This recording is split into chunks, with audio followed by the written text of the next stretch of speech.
எல்லோருக்குமே பெரிய அரசியல் அனுபவம் உள்ள ஆட்கள் இல்லை என்றாலும் அரசியலை பார்த்து கொண்டிருக்கிறோம். நாங்கள் பார்த்த இத்தனை எங்கள் அனுபவத்தில் இப்படி ஆர்வத்துடன் வேலை செய்யும் மகளிர் தொண்டர்களை நாங்கள் பார்க்கவில்லை. இது இருக்க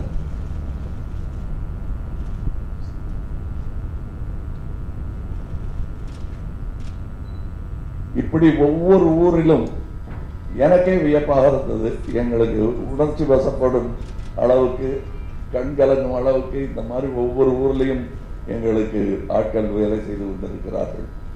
நான் இது பார்த்தது இல்லைங்க, இது எனக்கு புதுசு. உங்களுக்கும் அப்படித்தான் இருக்கும் என்று நான் நம்புகிறேன். நன்றி. இது போக எனக்கு பிறந்த நாள் பரிசாகத்தான் கொடுத்த அனுப்பித்திருக்கிறார்கள். செய்தி எனக்கு வருது. செய்தி ஏற்கனவே நான் என் பிறந்த நாள் பரிசுக்கு பொன்னாடையெல்லாம் போத்தாதீங்க, பொக்கையெல்லாம் கொடுக்காதீங்க, புத்தகமாக கொடுத்துருங்க, இல்லை மருந்தாக கொடுங்கிறது நான் பல ஆண்டுகளாக சொல்லி கொண்டிருக்கும் விஷயம். அதுக்கு அடுத்த கட்டத்திற்கு சென்று மக்கள் நீதி மையத்தின் தோழர்கள் துவரிமான் அருகே ஒரு பள்ளியை தத்தெடுத்து அதை சீரமைத்திருக்கிறார்கள். அது எனக்கு பிறந்த நாள் பரிசாக அவர்கள் அனுப்பி வைத்திருக்கிறார்கள். இது போன்ற பரிசுகளை நான் அவலாய் எதிர்பார்த்து கொண்டிருக்கிறேன். அதனுடைய எதிர்ப்பா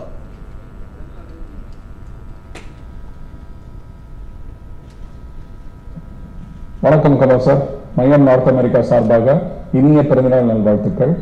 நாமே தீர்வு என்ற உங்களின் வார்த்தைகளுக்கு இணங்க மதுரை அருகில் துவரிமான் என்கிற ஊரில் ஒரு அரசாங்க துவக்க பள்ளியை நமது நற்பணி இயக்க தோழர்கள் எடுத்து சீரமைத்திருக்கிறார்கள். சாத்தியம் என்பது சொல்லல்ல, செயல் என்ற உங்களது வார்த்தைகளுக்கு இணங்க நாங்கள் எடுத்து வைத்திருக்கும் முதல் அடி இது. இது மென்மேலும் தொடரும். உங்களது பிறந்த நாளான இன்று இந்த இனிய வேளையில் துவரிமான் துவக்கப்பள்ளியை பற்றிய ஒரு சிறிய காணொளி உங்களது பிறந்தநாள் பரிசாக இது. நன்றி, வணக்கம்.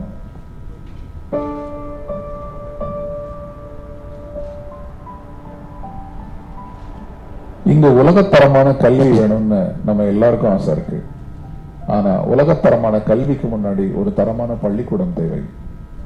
நல்ல கட்டிடம், உட்கார நல்ல இருக்கைகள், அழகான ஆரோக்கியமான சூழ்நிலை, இதெல்லாம் இருந்தாதான் மாணவர்கள் தினமும் பள்ளிக்கூடம் போகணும்னு தோணும். பள்ளிக்கூடம் போகும்போது அவங்களுக்கு ஒரு மகிழ்ச்சியும் ஏற்படும்.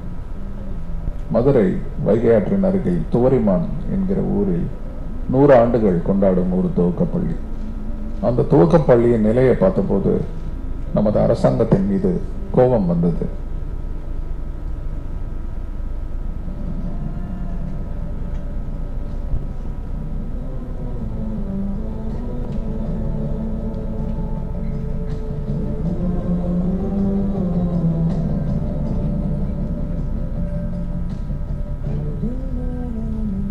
ஆனால் அரசாங்கத்தையே நம்பிக்கிட்டு இருக்காம நாமே தீர்வாகலாமே அப்படின்னு எண்ணினோம். இந்த மகிழ்ச்சியை துவரிமான் துவக்கப்பள்ளி மாணவர்களுக்கு கொடுக்கணும்னு முடிவு பண்ணோம். பள்ளிக்குண்டான தேவைகளை பட்டியலிட்டோம். எவ்வளவு செலவாகும்னு கணக்கு பண்ணோம். இந்த கொரோனா பேரிடர் காலத்தில் வேலையின்றி வாடும் தொழிலாளர்களுக்கு இது ஒரு நல்ல வேலை வாய்ப்பாகவும் அமையும் என்று எண்ணி இந்த பள்ளிக்கூடத்தை சீரமைக்கும் பணியில் ஈடுபட்டோம். நல்ல முறையில் செய்து முடித்திருக்கிறோம். பள்ளிக்கூடம் இப்ப பார்க்கறதுக்கு ரொம்ப நல்லா இருக்கு. தலைமை ஆசிரியை, பள்ளியில் படிக்க போகும் மாணவ கண்மணிகள், இதர ஆசிரியர்கள் அனைவருக்கும் இது ஒரு மகிழ்ச்சியான தருணமாக இருக்கும் என்று நம்புகிறோம். எங்கள் மனதில் நற்பணியை விதைத்த எங்கள் தலைவர் கமல்ஹாசன் அவர்களுக்கு இந்த நேரத்தில் பிறந்தநாள் வாழ்த்துக்களையும் நன்றிகளையும் தெரிவித்துக் கொள்கிறோம். நாளை நமது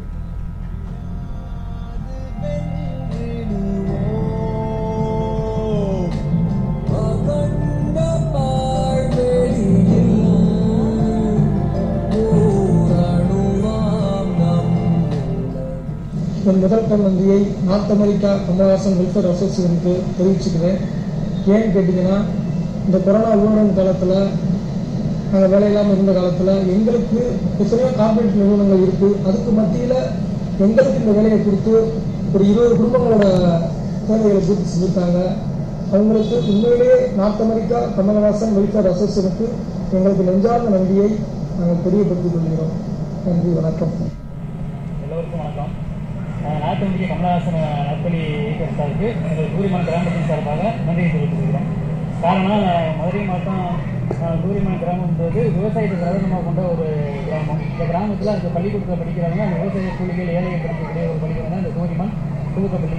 இது 100 ஆண்டு காலமாக வந்துட்டு அரசாங்கம் பல நற்பணிகளை செஞ்சுட்டு தான் இருக்காங்க. அதோட அரசாங்கம் ப்ளஸ் பொதுமக்கள் எங்களுக்கு பள்ளிக்கூடத்துக்காக விவசாயத்தை இந்த சமூகம் முன்னேறுன்றதுக்கு நோக்கத்தோட வட இந்திய கமலஹாசன் நற்பணி இயக்கத்தில் வந்து இந்த பள்ளிக்கு அழகு தொழில்நுட்ப வசதிகள், பள்ளிக்கு தேவையான இன்ஃப்ராஸ்ட்ரக்சரில் அவங்களுக்கு தேவையான இருக்கைகள், பள்ளிக்கான புது கட்டிடத்துக்கான பராமரிப்பு பணிகள், பள்ளிக்கு தேவையான பாத்தாளி ஃபுல்லாக வண்ணமயமாக எல்லாம் டிராயிங் பண்ணியிருக்காங்க. அமெரிக்கா கமலஹாசன் நற்பணி இயக்கத்தில் முழுசாக அவங்க உழைச்சி உலகத்தரமாக இந்த பள்ளி கொடுத்தாங்க. ₹1,00,000 செலவழித்து இந்த பள்ளிக்கூடத்தை சீரமைச்சிருக்காங்க. அவங்களுக்கு நம்ம தூரமன் கிராமத்தின் சார்பாக மீண்டும் முறை நன்றியை தெரிவித்துக்கிறோம். நன்றி. வணக்கம்.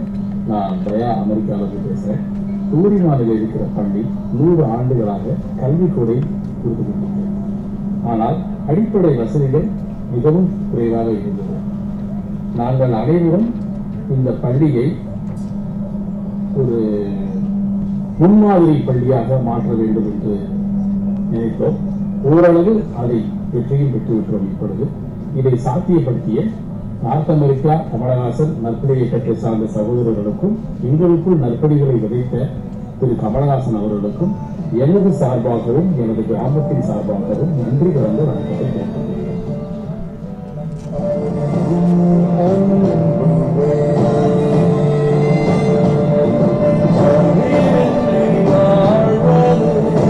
அதற்கு அரசு அனுமதியும் கிடைக்கும் என்ற நம்பிக்கையில் நாங்கள் அந்த செயல்களை நோக்கி நகர்ந்து கொண்டிருக்கிறோம். இன்னும் இது போன்ற பல தகவல்களை நாமே தீர்வு மூலம் உங்களுக்கு சொல்வோம். இந்த கோவிட் காலத்தில் மக்கள் நீதி மையத்தின் தோழர்கள் பலர் நாமே தீர்வு என்ற முடிவில் பலருக்கு சென்னையில் மட்டுமல்ல தமிழகமெங்கும் உள்ளவர்களுக்கு உதவி செய்து கொண்டிருக்கிறார்கள். தொடர்ந்து செய்தும் வருகிறார்கள்.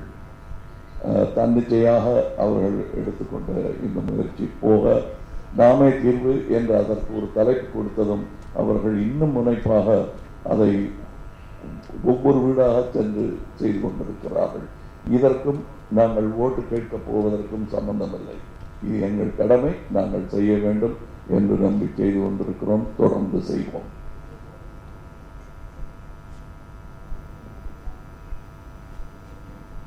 வந்திருக்கும் அனைத்து பத்திரிகையாளர்களுக்கும் ஊடக நண்பர்களுக்கும் மக்கள் நீதி மையத்தின் சார்பாக வரவேற்பு தெரிவித்துக் நாளை மறுநாள் நம்மவரின் 66வது பிறந்த நாள் நடக்க இருக்கிறது. அதன் பொருட்டு உங்களெல்லாம் சந்திக்க விருப்பப்பட்டார். அதற்காக அழைக்கப்பட்ட அழைப்பு தான் இது. மதிய விருந்துடன் இந்த நிகழ்வு நடக்க வேண்டும் விருப்பப்பட்டார். அதை செய்திருக்கிறோம். நீங்கள் கேட்க விரும்பும் கேள்விகளை கேட்கலாம்.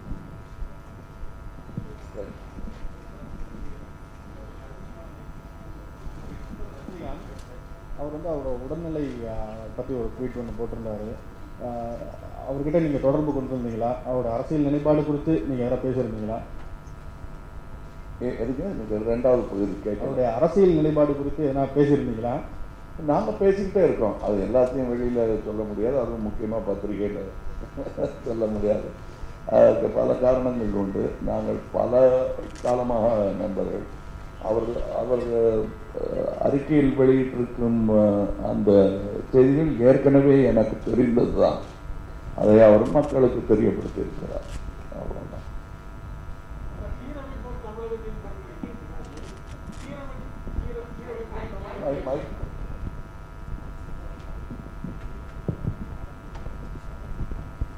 சீரமைப்போம் தமிழகத்தை அப்படிங்கிற டைட்டில் இந்த பிரச்சனை நடக்குது. சீரமைக்க வேண்டிய முக்கியமான முதல் விஷயங்கள் என்னென்ன நினைக்கிறீங்க?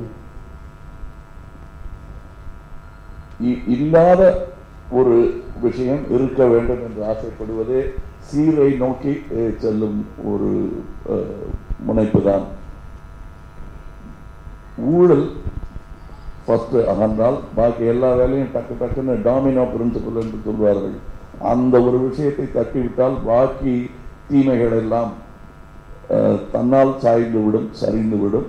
அதற்கு பிறகு சீரமைக்க வேண்டிய பட்டியல் நிறைய இருக்கிறது. ஒவ்வொரு தொகுதியிலும் எங்கள் ஆட்கள் போய் கேட்டுக்கொண்டிருக்கிறார்கள். வேலையின்மை என்பது மிகப்பெரிய சவாலாக இந்தியாவையும் முக்கியமாக தமிழகத்தையும் தாக்கிக் கொண்டிருக்கிறது. அவற்றுக்கெல்லாம் தீர்வு இருக்கிறது என்று நம்பும் கட்சிகள். அது என்ன தீர்வு என்று நீங்கள் கேட்டால் அதை செய்து காட்டிவிட்டு சொல்வதோ அல்லது அட்லீஸ்ட் பட்டியல் மக்கள் நீதி மையத்துடையது என்பதை பிரகடனப்படுத்தி விட்டோ அதை பப்ளிசைஸ் பண்ணலாம். இல்லைன்னா அது வெவ்வேறு கட்சிகளுக்கு நாங்கள் ஆலோசனை கொடுப்பது போல ஆகிவிடும். அதுவும்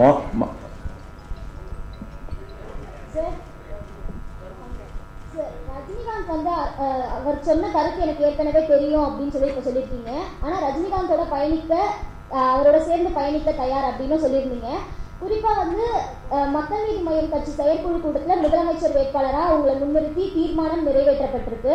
3வது கட்சிக்கான தலைமை அப்படின்னு சொல்றீங்க. ஆனால் ஒத்த கருத்துடைய கட்சிகளோட கூட்டணி வைக்கப்படும் சொல்லியிருக்கீங்க. ஆனால் தற்போது இருக்கக்கூடிய சூழ்நிலை திராவிட கட்சிகளோட கூட்டணி இல்லை அப்படின்னு நான் சொல்லலை. திராவிடன்ற வார்த்தை எப்போ தேசிய கீதம் இருக்க வரைக்கும் திராவிடன்ற வார்த்தை இருக்கும். ஆனால் வந்து கழகங்களுடன் கூட்டணி இல்லை அப்படின்னு சொல்லியிருக்கீங்க. மாற்று கருத்துக்களை வந்து கமலஹாசன் தெரிவித்து வருவதாக அரசியல்கள் நோக்கங்கள் வந்து தொடர்ச்சியா பாக்குறாங்க. இந்த சட்டமன்ற தேர்தலை பொறுத்த வரைக்கும் மக்கள் நீதி மய்யம் கட்சி கூட்டணி அமைக்குமா அமைக்காது? அதற்கு பதில் சொல்லும் நேரம் இது அல்ல என்று நான் நினைக்கிறேன். ஏனென்றால் நாங்கள் எங்கள் கட்டமைப்பை பார்த்து கொண்டிருக்கிறோம். எங்கள் எண்ணிக்கையிலும் எங்கள் யாத்திரையின் முன்னேற்றத்தையும் நாங்கள் பார்த்து கொண்டிருக்கிறோம். நீங்களும் பார்த்தீர்கள். இதுல இன்னொரு விஷயம் வந்து எங்களுக்கு புலப்படும் உண்மை, எங்களுக்கு கிடைத்திருக்கும் விழுக்காடுகள், கணக்குகள் இதெல்லாம் பார்க்கும் பொழுது நாங்கள் தான் தமிழகத்தில் 3வது பெரிய கட்சி. இந்த செய்தியை உங்களுடன் பகிர்ந்து கொள்வதில் பெருமிதம் கொள்கிறோம். மக்கள் நீதி மையத்தை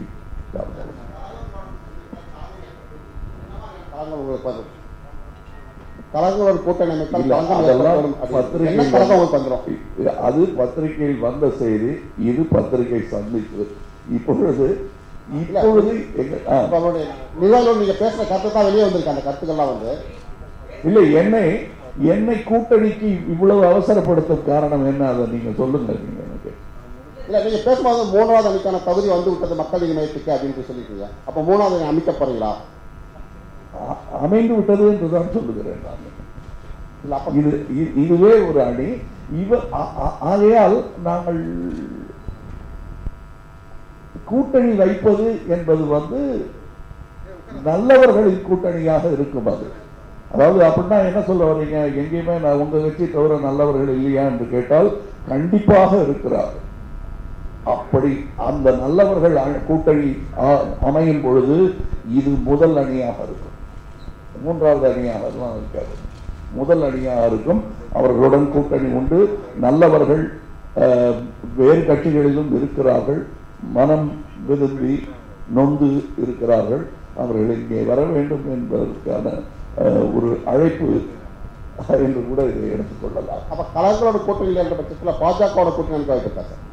எதுங்க? பாஜக கூட்டணி கழகங்களோட கூட்டணி இல்லை அப்படின்னு சொல்லியிருக்கீங்க. பாஜக கூட்டணி நல்லவர்களுடன் சொல்லியிருக்கேன். அப்ப பாஜக நல்லவர்கள் இல்லை. நீங்க நல்லவர்கள் எல்லா கட்சியிலையும் இருக்காங்கன்னு சொல்லியிருக்கேன். அவங்கெல்லாம் இங்க வந்திருக்கேன்றதை சொல்லியிருக்கேன். கட்சிகளுடன் கூட்டணி என்பது இந்த நேரத்தில் இவ்வளவு அவசரமாக சொல்ல வேண்டிய அவசியம் அல்ல. நவம்பர் எங்களுக்கு ஒரு வாய்ப்பை எலெக்ஷன் கமிஷன் ஏற்படுத்தி கொடுத்திருக்கிறது. அதுக்கான ஏற்பாடுகளை எங்கள் கட்சி தொண்டர்கள் செய்து கொண்டிருக்கிறார்கள். இது கூட்டணி பற்றி பேச தருணம் இல்லை. கூட்டணி சட்டமன்ற தேர்தலுக்கு தயாராகிட்டீங்க சார். சட்டமன்ற தேர்தலுக்கு தயாராகிட்டீங்க. திமுக ஒரு பக்கம் அதிமுகவை எதிர்த்து அதை வச்சு ஓட்டு கேட்பாங்க. அதிமுக நாங்க என்ன பண்ணோம் அப்படின்றத வச்சு ஓட்டு கேட்பாங்க. மக்கள் நீதி மையம் எதனை மையமாக கொண்டு வாக்கு கேட்க போறீங்க? சட்டமன்ற தேர்தலுக்கு மையத்தின் ஸ்ட்ராட்டஜி என்ன சார்? ஓகே, இது என்னுடைய ஒரிஜினல் பதில் அல்ல. இதுக்கு முன்னாடியே சொல்லப்பட்ட ஒரு பதில். பட் நல்லவர் ஒருவர் சொல்லி இருக்கிறார், அதுக்கு நல்லதுக்கு காப்பிரைட் கிடையாது, அதனால சொல்றேன். இது காந்தியார் சொன்னது. உங்களுடைய ஸ்ட்ராட்டஜி என்னன்னு கேட்கிறாங்க. பொலிட்டிக்கல் ஸ்ட்ராட்டஜி நேர்மைதான் என்கிறார். அதை நான் தைரியமா சொல்லலாம். மக்கள் நீதி மையத்தின் ஸ்ட்ராட்டஜியே நேர்மைதான். அது எப்படிங்க சொல்ல முடியும்னா, அதுக்கு பதிலுக்கு ஆமா எங்களுக்கும் அதுதான் ஸ்ட்ராட்டஜி என்று சொல்லட்டுமே பார்ப்போம். சமமான கட்சி என்று சொல்லிக் கொள்கிறவர், சரித்திரம் படைத்த கட்சி என்று சொல்லிக் கொள்பவர்கள் எங்கள் ஸ்ட்ராட்டஜியும் நேர்மைதான் என்று சொல்லட்டுமே பார்ப்போம். மனசை தொட்டு அல்லது உங்களை நம்ப வைக்கும்படி சொல்லட்டுமே. நாங்கள் செய்ய போவது பழி போடும் அரசியலும் அல்ல, பழி வாங்கும் அரசியலும் அல்ல, வழிகாட்டும் அரசியலாக இருக்க வேண்டும் என்று நம்பி நகர்ந்து கொண்டிருக்கிறோம். தமிழகத்தில் மூன்றாவது மிகப்பெரிய கட்சியாக மக்கள் நீதி மையம் இருக்கு அப்படின்னு சொன்னீங்க. தமிழகத்தில் மூன்றாவது பெரிய கட்சியாக மக்கள் நீதி மையம் இருக்குன்னு சொல்லியிருக்கீங்க. எதன் அடிப்படையில்? கூடுதலாக இன்னொரு கேள்வி, திரு முருகானந்தம் சொன்னார் 160 தொகுதிகளை வெல்வதற்கான வாய்ப்பு மக்கள் நீதி மையத்திற்கு இருக்கிறது. இது எந்த புள்ளி விவரங்கள் அடிப்படையில், எந்த கலாய்வின் அடிப்படையில்? முதல் கேள்வி உங்களுக்கு.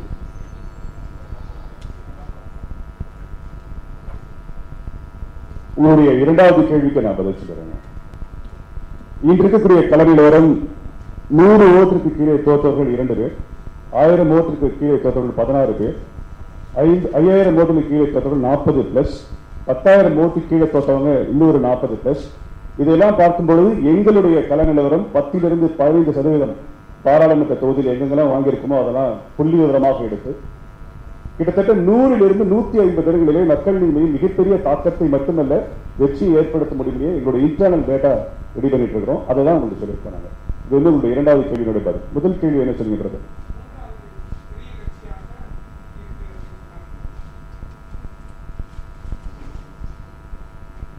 அதாவது எங்கள் கள ஆய்வுகளின் சாதனை நிலையை வைத்து சொன்னதுதான், தன்னம்பிக்கையில் வந்த வார்த்தை தான். எங்களுக்கு நம்பிக்கை வர வேண்டும் என்பதற்காக சொன்ன வார்த்தை அல்ல அது. கள ஆய்வுகள் எங்களுக்கு தெரிவிக்கும் எண்கள் தவிர கடந்த சில குறுகிய காலகட்டத்தில் 1,00,000 பேர் கட்சியில் புதிதாக சேர்ந்திருக்கிறார்கள். அது எங்களுக்கு மக்கள் கொடுக்கும் சமிக்கை என்றே எனக்கு தோன்றுகிறது. மக்கள் நீதி மையத்தின் வேட்பாளர்கள் தேர்ந்தெடுக்கும் பணி தொடங்கிவிட்டதா? அது எப்போது நடந்து கொண்டிருக்கிறது. அது அறிவிக்கும் நாள் தான் உங்களுக்கு நாங்கள் தெரிவிக்கும் நாள்.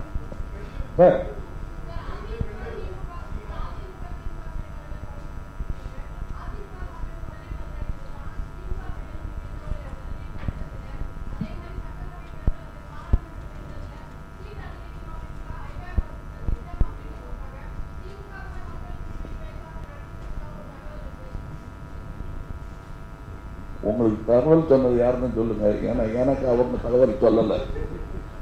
உங்க தகவல் எங்க இருக்க வர்றது தெரியல. எனக்கு தகவல் வரலைங்க. நான் தான் மக்கள் நீதி மையத்தின் தலைவர். எனக்கு தெரியல உங்களுக்கு எங்க இருக்கு தகவல் வந்து. சார் ரஜினிகாந்த் சார்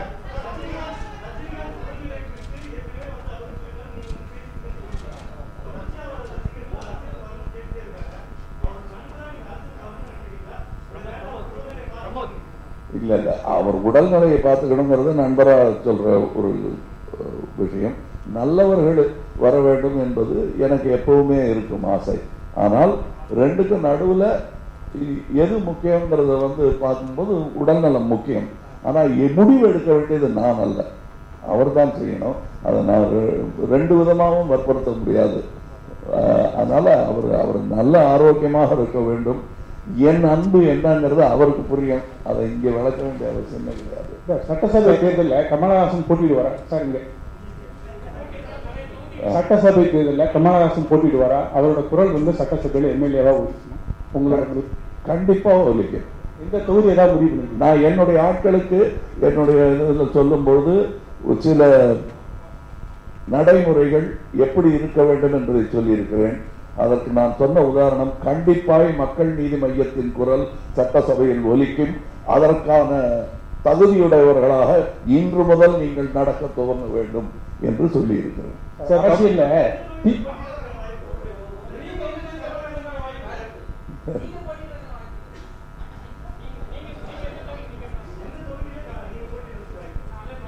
தொகுதியில்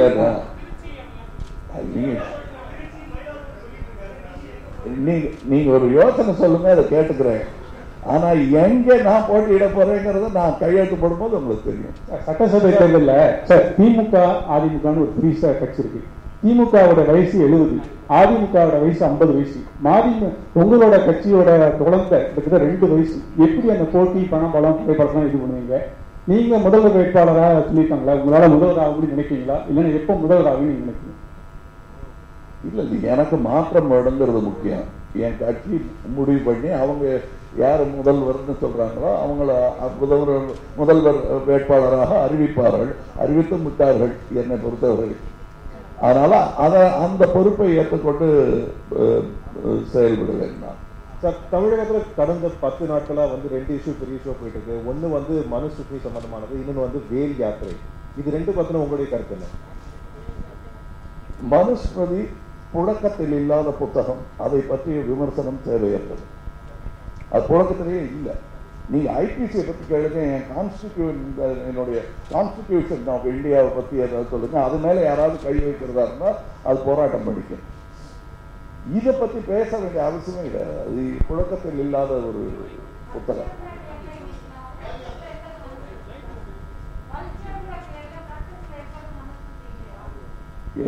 கல்ச்சர்ல எத்தனையோ இருக்குங்க. அதாவது உடன்கட்டை ஏறுதலும் கல்ச்சர்ல இருந்ததுதான். நீங்க அதுல ஏறக்கூடாதுன்னு நான் நினைக்கிறேன். எத்தகைய சோகம் உங்கள் வாழ்க்கையில் ஏற்பட்டாலும் நீங்கள் அதுக்கு இலக்காக கூடாது. அது கல்ச்சருங்கிற பேர்ல அதை செய்யக்கூடாதுன்னு. அப்படி மாறி மாறி வருவதுதான் கல்ச்சர். நாம் தான் அதன் காவலர்கள். அது பழையதை காத்து வைப்பதல்ல கல்ச்சர். காலத்துக்கு ஏற்ப, தேவைக்கு ஏற்ப நம்முடைய கல்ச்சரை மாற்றிக்கொள்ளணும். ஆனால் அந்த கல்ச்சர் மாறும்போது நம்முடைய தரம் எவ்விதத்திலும் குறைந்து விடக்கூடாது. ஐயா, என்னுடைய ஆர்வம் எல்லாம் வேலை எப்படி வாங்கி தருவது என்பதுதான். இந்த வேலை யார் வேணா கையில் இருக்கலாம். அந்த வேலை வாங்கி தருவது என்பது பெரிய பொறுப்பு. தமிழகத்திற்கு நாம் செய்ய வேண்டிய முதல் கடமை அது. அந்த வேலை யாத்திரை வேண்டாம் ரத்து செய்தாங்கன்னா நல்லது. அது சட்ட ஒழுங்கை நினைத்து அவர்கள் செய்திருக்கலாம். அதற்கு இங்கே ஒரு கடந்த கால போலீஸ்காரர் உட்கார்ந்து இருக்கிறார். அதை நன்றி வேணா அதுக்கு சட்ட ஒழுங்கு காக்கப்பட்டது என்று நன்றி சொல்லலாம்.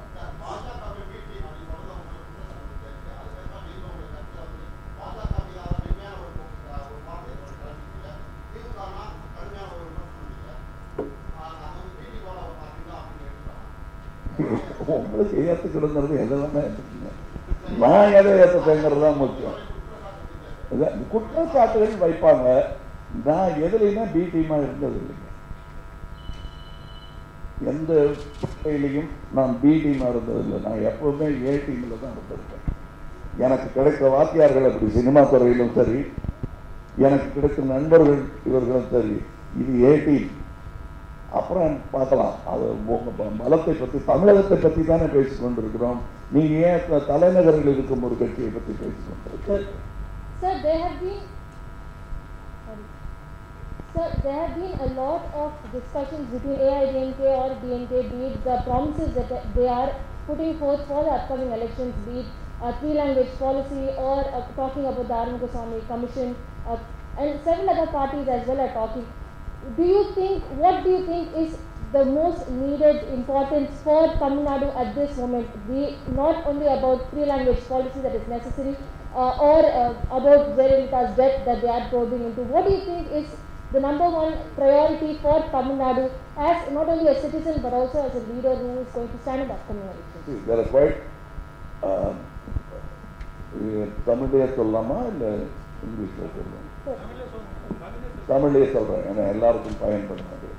அதாவது ஆதார தேவைகள் மக்களுக்கு கிடைக்க வேண்டியதே கிடைக்காமல் இருக்கும் பொழுது அதுதான் முதல் ப்ரையாரிட்டி. பல ஊர்களில் 8 நாளைக்கு ஒரு முறை குடி தண்ணீர் வழங்கப்படுகிறது என்ற நிலை எவ்வளவு கேவலமான நிலை.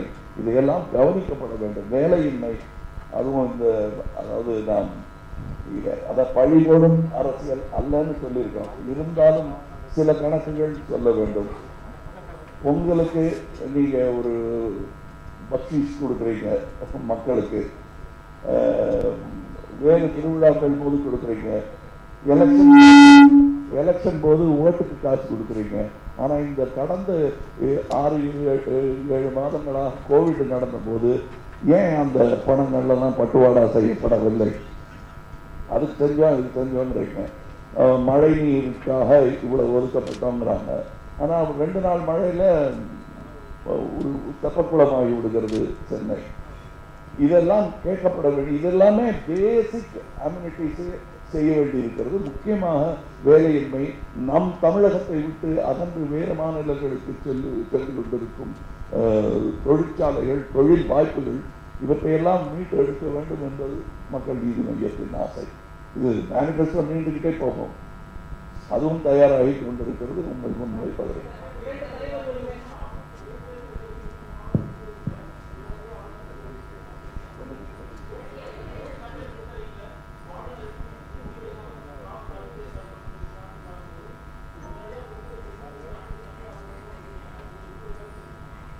இல்லை, அவங்க தண்டனை காலம்ங்கிறத எனக்கு தூக்கு தண்டனையில் நம்பிக்கை கிடையாது என்பதற்காக ஒரு சினிமாவே எடுத்திருக்கேன். நான் கூடாது என்பதுதான்.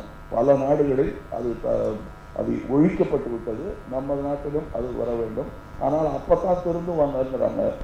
இதில் மேலிடத்தில் திருத்தங்கள், அவர்களுடைய நடைமுறை வாழ்க்கை, அரசியல்வாதிகள் எல்லோருமே நேர்மையாக நடந்து கொண்டால் மற்றவர்களும் நேர்மையாக நடந்து, ஒரு டிட்டரண்ட், உயிரை வாங்கி விடுவேன் என்று சொல்வது நல்ல சமூகத்தின் அடையாளம் அல்ல. சட்டம் இருக்க வேண்டும், ஒழுங்கு இருக்க வேண்டும். அவருக்கு இன்னும் பதில் முடியல, நான் சொல்லிடுறேன். என்னன்னா, தண்டனையின் அளவை வெவ்வேறு காலகட்டத்தில் கூட்டியும் குறைக்கும். ஆயுள் தண்டனைங்கிறது நிஜமாவே ஆயுள் பூரா தண்டனை கிடையாது. நம்ம அதில் 14 வருஷங்களா, 14 வருஷம். அது ஒரு ராமருடைய வனவாசம் நீளம்தான் ஆயுள் தண்டனைங்கிறது.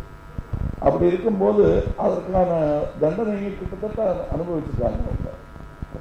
சொல்றாங்க தூக்கு தண்டனை யாராக இருந்தாலுமே வேண்டாம் என்பதுதான் என்னுடைய வாதம். அது சட்டம் எடுக்க வேண்டிய முடிவு. அது நான் சொல்லக்கூடாது. So how do you see the governor's delay, sir? So how do you see the governor's delay?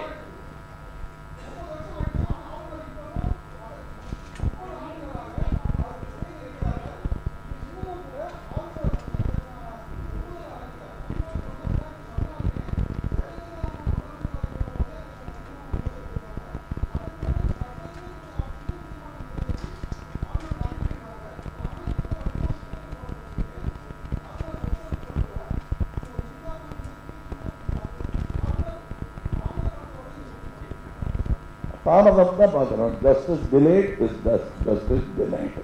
Sir, IAS அதிகாரி சகாயம் அவங்க பார்த்தீங்கன்னா நேர்மையான அதிகாரின்னு வரலாறு கற்றுருக்கு. அவர் பார்த்தீங்கன்னா ஒரு அதிகாரமே இல்லாத ஒரு கம்மியான போஸ்ட்டில் வச்சுருக்காங்க. மேலும் பார்த்தீங்கன்னா ஐரோப்பாவில் ஒரு கூட்டத்தில் கலந்து கொள்றதுக்கு அவருக்கு முறையான அனுமதி கொடுக்கல. தமிழ் சார்ந்த ஒரு கூட்டத்தில் பங்கேற்கிறதுக்கு. இதனால அவர் தனது பதவியை 3 வருஷத்துக்கு முன்னாடியே விருப்ப ஓய்வு கேட்டு அப்ளை பண்ணியிருக்காரு. இதுவரை ஒரு நேர்மையான ஒரு ஐஏஎஸ் அதிகாரிக்கு தமிழகத்தில் இந்த ஒரு சூழ்நிலை இருக்கிறது எப்படி பார்க்குறீங்க? 2வது கொஸ்டின், நடிகர் ரஜினிகாந்த் அரசியல் கட்சி ஆரம்பிக்காத பட்சத்தில் அவர்கிட்ட நீங்கள் ஆதரவு கேட்டீங்களா? 2 கொஸ்டின். நான் எல்லா தமிழர்களுக்கும் கேட்டுருக்கேன். தமிழ்நாட்டில் வசிப்பவர்கள் எல்லாரிடத்திலும் கேட்குறேன். அவர்கிட்ட கேட்காம விட்டுருவேன்னா, கட்சி ஆரம்பிச்சா கேட்கறது வேற விஷயம், ஒரு ஆதரவுன்னு கேட்கறது வேற விஷயம். கட்சி ஆரம்பிக்காத போது அப்புறம் மக்கள் நீதி மையத்திற்கு ஆட்சியை கொடுத்து பாருங்க, சகாயம் மாதிரி ஒரு சோகம் ஏற்படாது. அவருக்கு ஏற்பட்ட சோகம் ஏற்படாது. அவ்வளவுதான் சொல்ல முடியும். நாங்கள் மதிக்கிறோம், அந்த மாதிரி நல்ல அதிகாரிகளை மதிக்கிறோம். அவர்கள் நியாயமாக இருக்க வேண்டிய இடம் இது. இது ஒரு அழைப்புன்னு எடுத்தால் அதில் ஒன்றும் வெட்கமே இல்லை. நல்லவர்களை தேடி பிடித்து அழைப்பது என்பதில் எங்களுக்கு எந்த வெட்கமும் கிடையாது, பெருமைதான். பிக் பாஸ் நிகழ்ச்சியை கமலஹாசன் அரசியலுக்காக பயன்படுத்துகிறார். அதில் மக்கள் நீதி மையம் லோகோலாம் கொண்டு போய் வைக்கிறார் என்ற மாதிரி ஒரு குற்றச்சாட்டு இருக்கு. இது எப்படி பார்க்குறீங்க? ப்ளஸ்ஸாக பார்க்குறீங்களா, மைனஸாக பார்க்குறீங்களா, எப்படி பார்க்குறீங்க? நான் அதாவது நீங்கள் 3 எழுத்தில் என் மூச்சு இருக்கும், அது முடிந்த பின்னாலும் பேச்சு இருக்கும். அதை பற்றி கேட்காத நாட்கள் இதை பற்றி ஏன் கேட்குறீங்கன்னு தான் கேட்குறேன். ஆமாம், மேடையில் முழங்கும் அறிஞர் அண்ணா போல் நல்ல நல்ல பிள்ளைகளை நம்பி இந்த நாடே இருக்கிறது தம்பின்னு சொல்லியிருக்காரு. அவரை கேட்காத கேள்வியை என்னை கேட்கிறீர்கள். ஒரு கட்சியுடைய மேனிஃபெஸ்டோவையே நான் ஆணையிட்டால் அது நடந்து விட்டால் இனி ஏழைகள் வேதனை பட மாட்டார்னு மேனிஃபெஸ்டோ மாதிரி ஒரு படத்தில் சொல்றாரு. நாகிரெட்டியார் அதன் தயாரிப்பாளர், எம்ஜிஆர் பிக்சர்ஸ் எடுத்த படம் இல்லை அது. ஆக எங்களுக்கு வாய்ப்பு கிடைக்கும் போதெல்லாம் நாங்கள் அதை சொல்லுவோம். இப்போ எம்ஜிஆர் பல நடிகர்களுக்கு, கட்சியில் இருந்த நடிகர்களுக்கு தன் கட்சி சின்னத்தை பச்சை குத்தி விட்டார். அவர்கள் எங்கு சென்று கையை உயர்த்தினாலும் அது கட்சிக்கான விளம்பரமாகத்தான் மாறும். அது மாதிரிதான் அது. இப்ப கமலஹாசன், மக்கள் நீதி மையம் ரெண்டும் சினானிமஸ். எந்த மேடை கிடைத்தாலும் நான் மக்கள் பிரச்சனையை பேசுவேன். அது கூடாதுன்னு யாரும் சொல்ல முடியாது. அது பேச்சு சுதந்திரம் சம்பந்தப்பட்டது, என் நம்பிக்கை சம்பந்தப்பட்டது. சார் சார் ஹலோ சார்,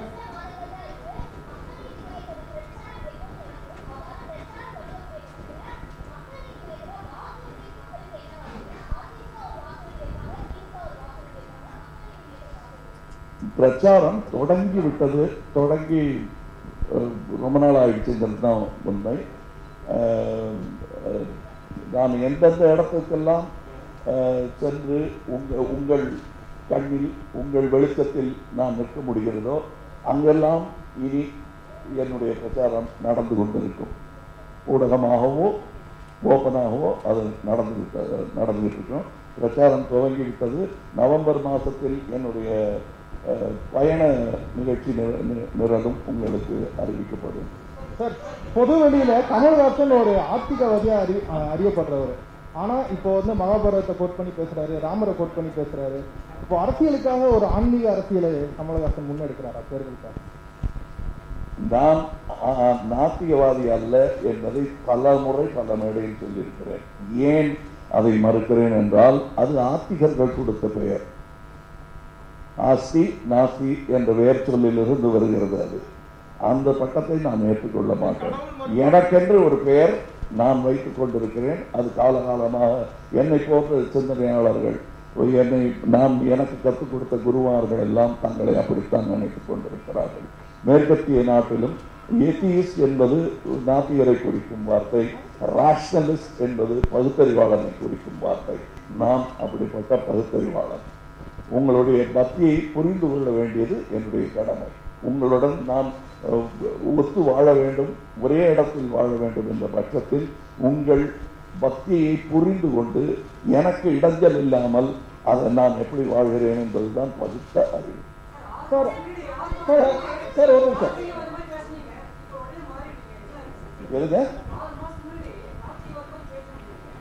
இல்லையே, நான் நாத்திகவாதி மாதிரி நீங்க சொல்றீங்க.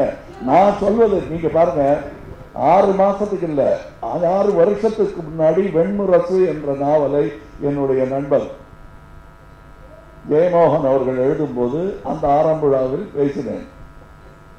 6 வருஷத்துக்கு முன்னாடி. நான் எப்பவுமே இந்த பேச்சு பேசிக் கொண்டிருப்பேன். எனக்கு அது பற்றி தெரிந்த விஷயங்களை பேசிக் கொண்டிருப்பேன். என்னுடைய கலாச்சாரத்தில் இருக்கும் எல்லாவற்றையும் நான் ஏற்றுக்கொள்ள வேண்டியதில்லை. ஆனால் அது தெரியாமல் இருப்பவன் அல்ல நான் என்பதுதான்.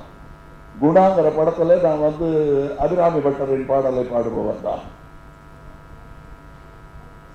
இல்லையா? இப்ப சொன்னா கூட எனக்கு ஞாபகம் இருக்கும். நான் நேற்று கூட நம்ம இதுல இருக்கும்போது இதை பற்றியே நான் சொல்லிக் கொண்டிருந்தேன். நமக்கு சாதி மத பேதங்கள் கிடையாது. அனைவரும் நாம் தமிழ்நாடு என்று சொல்லும் போது 7.5 கோடியில வெவ்வேறு ஜாதி, வெவ்வேறு மதம் ஆட்கள் இருக்கிறார்கள். எங்களுக்கு சாதி கிடையாது, ஆனால் இருக்கிறது என்பதை மறுக்க முடியாது. அவர்களின் பாதுகாப்பும் எங்களுடைய கடமையாகும். சார், மக்கள் நீதி மையம் வரும் சார்.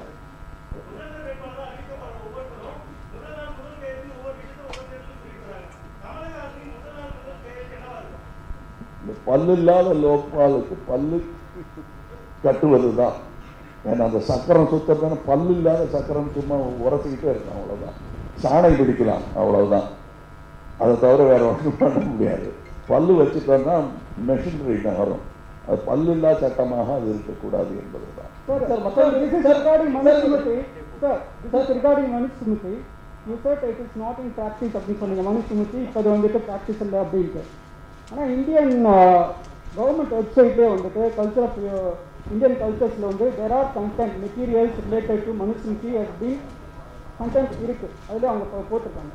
ப்ளஸ் இது பார்த்தீங்கன்னா நீங்கள் நிறைய பேர் வந்துட்டு scholars experts they are saying that directly or indirectly this government is trying to bring back Manusmriti சொல்கிறாங்க. இதை பார்த்து லவ் ஜிகாத்துக்கு நான் இருக்கக்கூடாது 4 ஸ்டேட் சீட் பிஜேபி ரூல் பண்ணுற சீட்டில் they are brought laws against interreligious marriages அகேன்ஸ்டாக எடுத்துகிட்டு வந்திருக்காங்க. இதெல்லாம் நீங்கள் எப்படி பார்க்குறீங்க? எப்படி நீளமான கேள்விக்கு நான் ஏற்கனவே பதில் சொல்லிட்டேன். நான் என்னன்னா என்னுடைய கான்ஸ்டிடியூஷன் மேலே கை வச்சா நடக்கிறதே வேறன்னு சொல்லியிருக்கேன். அவ்வளோதான். அதுக்கு மேலே என்ன அழுத்தமான பதில்? நம்ம தான் பழிபோடும் பழிவாங்கும் அரசியல் அல்ல எங்களுடைய அரசியல். ஆனால் வழிகாட்டும் அரசியல். எங்கள் கான்ஸ்டிடியூஷன் புக்கில் கை வைக்காதீங்க. எங்கள் சட்ட புத்தகங்கள் அது திருத்தி எழுதக்கூடிய புத்தகங்கள் தான், திருத்தி எழுதப்படும். அந்த மாதிரி ஸ்மிருதிகள் எல்லாம் திருத்தி எழுத முடியாது. எங்கள் சட்டம் மக்களுக்காக, மக்கள் நலனுக்காக திருத்தி எழுதவும் முடியும். ஆனால் அதை ஆலோசித்து ஆய்ந்து அதை செய்வார்கள்.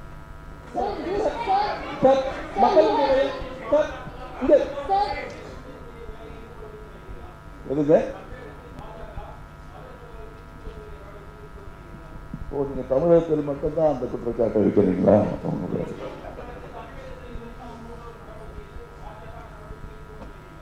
நீங்கள் ஆட்சி கொண்டாங்க தமிழகம். நீங்க இது போக நடவடிக்கைகள் இல்லை என்று சொல்வதற்கு முன்னுதாரணமாக திகழும் தமிழகம். மக்கள் தேசிய கட்சியை உருவெடுக்கும் சொல்லியிருக்கீங்க.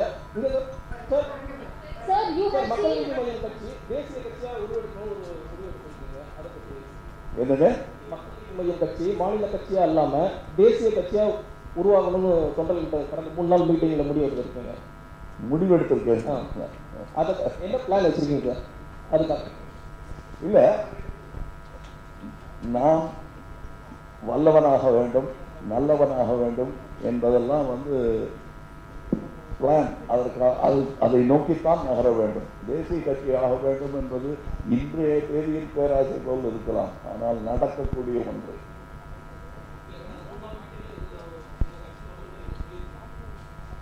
பேசியிருக்கோம்.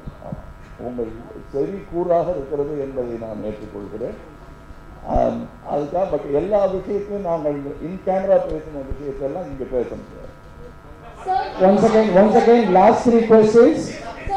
Sir, you have seen that you have also said that regarding be it COVID or about the welfare of the press, you have said and you have expressed about the freedom of expression and freedom of speech. You have seen there have been several cases where the press has been constrained, not only be it in this current year, but even in several years in the past as well. The freedom of speech, not even for public, but for the press, has also been contained. What is your views on this? How do you think, for example, if it's a central government or a state government that is oppressing the freedom of speech, how do you think you will react, and what is your opinion or views on this? We will directly oppose anything that comes in the way of freedom of speech.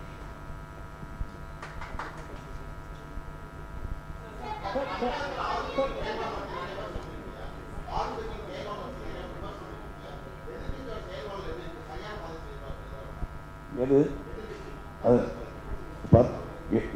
ஏங்க நீங்க பத்திரிகையாளர் செய்ய வேண்டிய வேலையை என்ன செய்ய சொல்றீங்க? நீங்க சொல்லுங்க. அது இன்னொரு ஒரு ஆரம்ப பேச்சிலேயே உரையிலேயே நான் சொல்லி இருக்க வேண்டும். இல்ல ஆரம்ப உரையிலேயே சொல்லி இருக்க வேண்டும். சொல்ல விட்டுட்டேன். அது சொல்வதற்கான வாய்ப்பை எனக்கு கொடுங்க.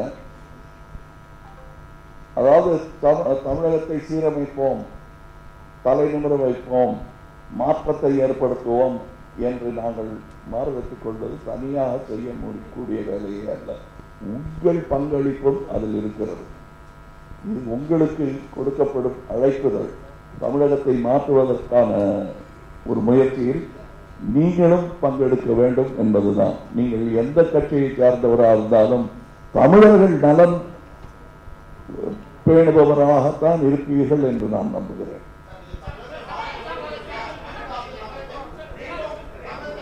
எல்லாரும் தனி பேச்சு.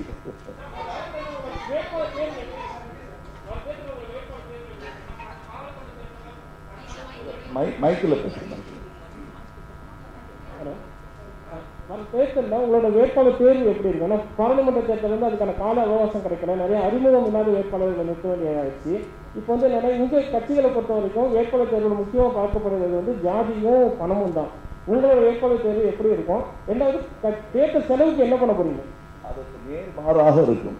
எங்களுடைய வேட்பாளர் தேர்வு மக்களுக்கு தெரிந்தவர்களாக இருப்பார்கள் அல்லது மக்களுக்கு பிடித்தவர்களாக இருப்பார்கள்.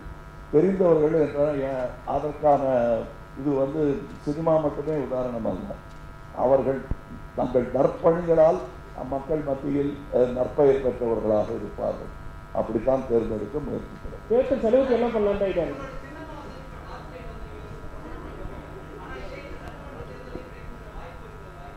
இல்லை, ரெண்டு தேர்தலுக்கு அது அனுமதி உண்டு.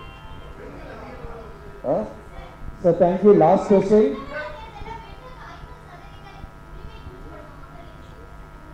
அதற்கான முயற்சியில் தான் நாங்கள் இருக்கிறோம்.